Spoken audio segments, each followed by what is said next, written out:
ఈరోజు ఆయనే స్వయంగా పొలం నుండి కూరగాయలను కోసుకువచ్చారు. ఏదైనా కాస్త కారంగా ఉండే వంటకం చేయబోయ్, నేను ఇప్పుడు మార్కెట్కి వెళ్ళి తిరిగి వస్తాను అని అన్నారు. ఆయనకు ఏదైనా తినాలని కోరిక కలిగినప్పుడు ఆయన కోసం అది వండి పెట్టకుండా ఎలా ఉండగలను?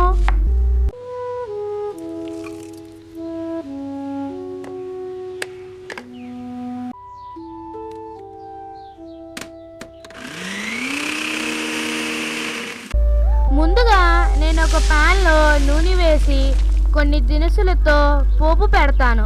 ఆ తర్వాత తరిగి పెట్టుకున్న ఉల్లిపాయలను వేస్తాను.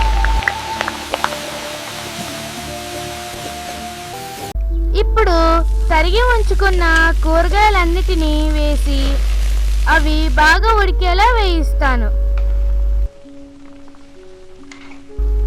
ఆపై నేను రుబ్బి పెట్టుకున్న పేస్ట్ అంటే టమాటాలు, వెల్లుల్లిలు మరియు అల్లం పేస్ట్ను అందులో కలిపాను. ఇప్పుడు నానబెట్టిన బియ్యం మరియు నీళ్లు పోసి పాత్రపై మూత పెడతాను. సాయంత్రం బాగా ఏమిటో ఆయన ఇంకా తిరిగి రాలేదు.